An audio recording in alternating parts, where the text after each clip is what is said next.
Assalamualaikum warahmatullahi wabarakatuh. Salam sejahtera bagi kita semua. Selamat berjumpa di mata kuliah Statistika Spasial yang diselenggarakan oleh Program Studi Teknik Geodesi ITENAS. Pada video ini, saya akan menjelaskan mengenai pengantar statistika spasial.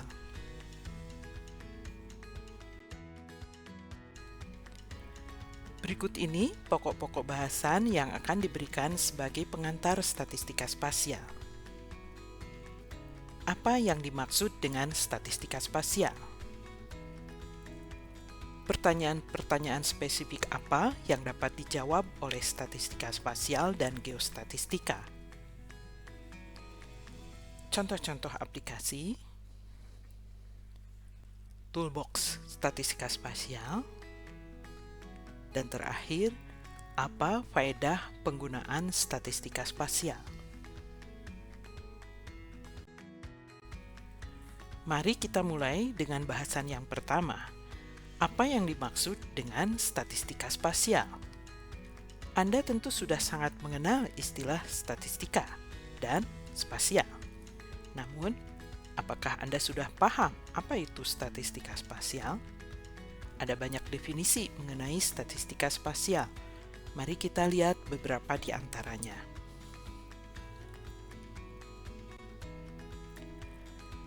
Inilah pengertian statistika spasial yang pertama. Spatial statistics is the branch of statistics which analyzes spatial data and looks for spatial relationships. Atau dalam bahasa Indonesia, statistika spasial adalah cabang dari statistika yang menganalisis data spasial dan mencari hubungan spasial. Definisi ini melihatnya dari sudut pandang keilmuan. Apa kata-kata kunci yang dapat Anda temukan pada definisi ini? Silahkan Anda tuliskan jawaban Anda pada kolom komentar. Kita lihat definisi yang kedua berikut ini. Statistika spasial adalah seperangkat teknik eksplorasi untuk menggambarkan dan memodelkan distribusi, pola, proses, dan hubungan spasial. Dari definisi tersebut, kita dapat mengetahui bahwa statistika spasial adalah kumpulan teknik atau metode yang fungsinya untuk menggambarkan dan memodelkan 4 hal, yaitu distribusi spasial, pola spasial, proses spasial, dan hubungan spasial. Selanjutnya, mari kita lihat apa saja contoh-contoh hubungan spasial antar fitur yang bisa kita analisis. Proximity atau kedekatan. Kedua, area atau luas. Selanjutnya, length atau panjang.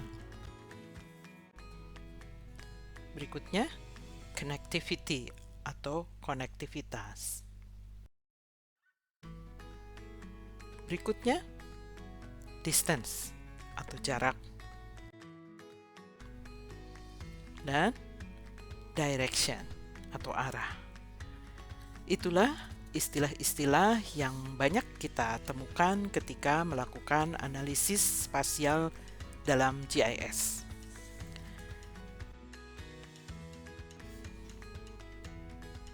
Sebelum mempelajari statistika spasial lebih jauh, coba Anda perhatikan slide ini. Ketika Anda melihat sebuah peta, apa yang Anda lihat pada peta itu?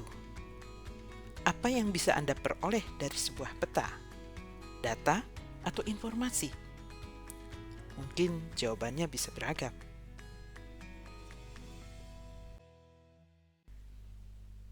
Mari kita perhatikan slide ini. Anda pernah mengumpulkan data statistik ke dalam format spreadsheet seperti Excel? Menurut Anda, itu data atau informasi? Apa perbedaan data dengan informasi?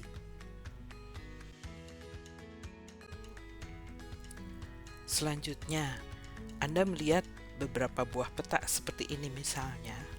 Apakah yang tersaji pada peta adalah data atau informasi?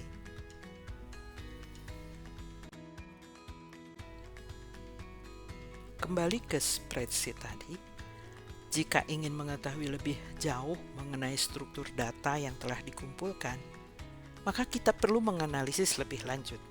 Misalnya, dengan menghitung nilai mean atau rata-rata, simpangan baku atau standard deviation, dan nilai maksimum dan minimum data. Nilai-nilai statistik tersebut dapat digunakan sebagai bahan pertimbangan dalam mengambil keputusan atas data yang sedang dikaji. Nah, dalam hal ini, data tersebut telah berubah menjadi informasi.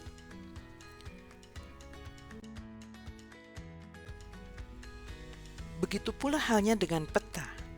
Kita bisa menganalisis lebih dalam apa yang tersaji pada peta.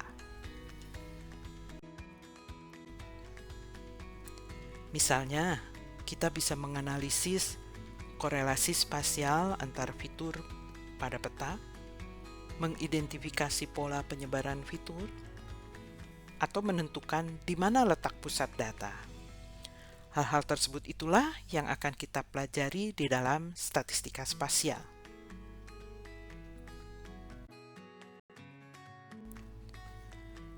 Pertanyaan apa saja yang bisa dijawab oleh statistika spasial dan geostatistika? Pertama, how are the features distributed? Bagaimana fitur terdistribusi atau menyebar? Misalkan kita memiliki data penyebaran kasus penyakit DBD di Kota Bandung. Fiturnya dalam hal ini adalah kasus DBD. Tentu ada banyak jenis fitur yang lain yang bisa kita analisis secara spasial. Pertanyaan kedua, what is the pattern created by the features? Pola apa yang dibentuk oleh fitur? Apakah acak, mengelompok, atau tersebar merata? Ketiga, where are the cluster? Di mana terdapat cluster? Berikutnya, what are the relationship between sets of features or values? Apa hubungan di antara kumpulan fitur atau nilai?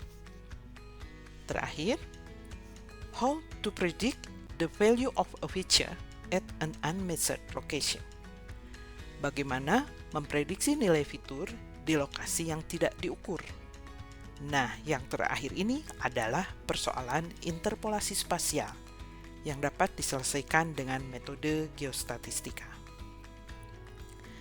Selanjutnya, saya akan menunjukkan beberapa contoh kasus yang dapat dijawab dengan mengaplikasikan statistika spasial.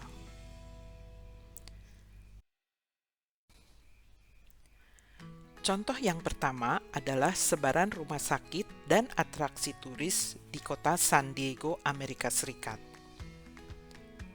Di sebelah kanan ini adalah peta yang memperlihatkan sebaran lokasi rumah sakit, simbolnya palang merah, dan lokasi atraksi turis dengan simbol bulat hijau. Pertanyaannya adalah, apakah rumah sakit di San Diego terdistribusi secara acak? Kemudian, apakah lokasi atraksi turis membentuk klaster? Contoh berikutnya adalah kebakaran hutan di San Diego. Peta di sebelah kanan memperlihatkan lokasi kebakaran hutan yang terjadi pada tahun 2003 di San Diego. Pertanyaannya adalah, berapa rata-rata lokasi kebakaran hutan di San Diego? Kemudian, bagaimana penyebarannya? Dan yang ketiga, di mana Anda ingin menempatkan stasiun pemadam kebakaran?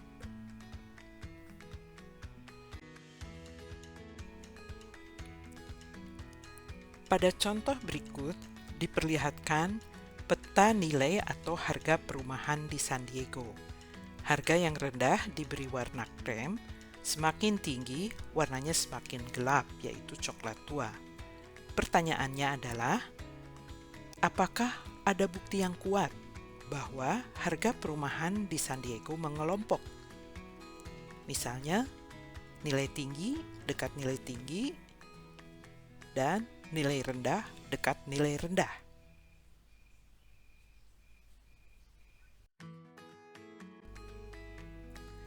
Contoh selanjutnya merupakan peta yang menggambarkan hasil pemilu Presiden Amerika Serikat tahun 2000 antara Al Gore dengan George Bush. Sebaran perolehan kemenangan di tiap negara bagian digambarkan dengan warna abu tua untuk Bush dan abu muda untuk Gore. Pertanyaannya, apakah ada bukti pengelompokan spasial pada peta kemenangan ini? Apakah Anda tahu kira-kira apa kegunaan informasi tersebut bagi mereka? Misalnya bagi partai pendukung Bush dan Gore. Silahkan Anda tuliskan jawaban Anda pada kolom komentar. Contoh terakhir adalah mengenai sebaran data pendapatan rumah tangga atau household income di kota San Diego, di mana pada peta ini digambarkan dengan gradasi warna hijau muda ke hijau tua. Pertanyaan yang ingin dijawab adalah, apakah pendapatan rumah tangga menunjukkan lebih banyak pengelompokan spasial, ataukah sebaliknya? Dua foto di sebelah kiri merupakan foto pemandangan di beberapa bagian kota San Diego yang indah. Demikian beberapa contoh persoalan yang bisa dijawab dengan menggunakan metode statistika spasial.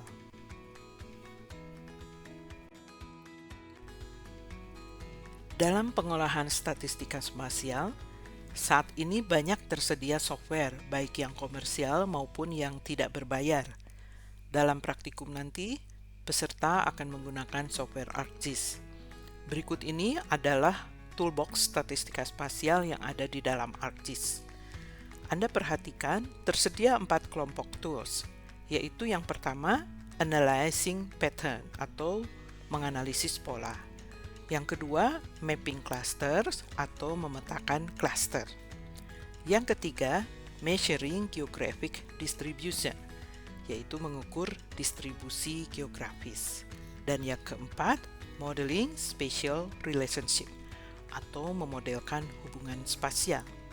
Tentunya tidak semua teknik atau metode yang ada akan kita pelajari dan praktikkan. Hanya beberapa metode basic di antaranya yang akan kita praktikkan.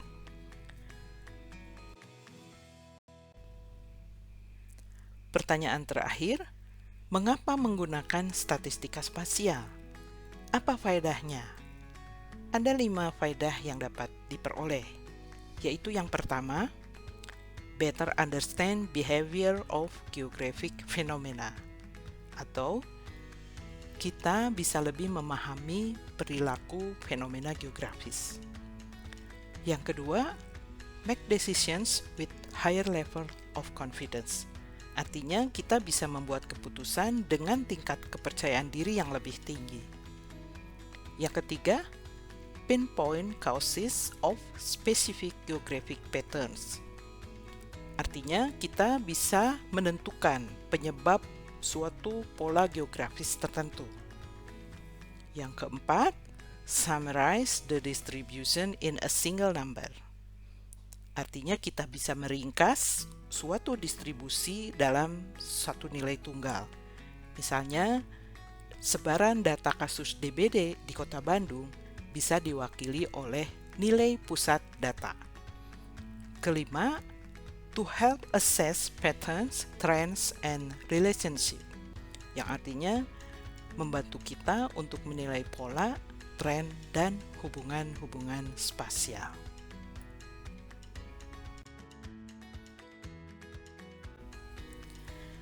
Demikian telah saya sampaikan materi pengantar statistika spasial. Semoga paparan saya tadi dapat memberikan gambaran yang cukup jelas. Untuk mendapatkan pengetahuan dan wawasan yang lebih luas terkait statistika spasial, saya persilahkan Anda untuk mengunjungi situs Spatial Statistics Resources yang dikelola oleh Esri. Tautannya telah saya berikan pada handout mata kuliah statistika spasial. Terima kasih atas perhatian Anda. Sampai jumpa lagi pada paparan materi yang lain. Wassalamualaikum warahmatullahi wabarakatuh. Salam sehat dan semangat selalu.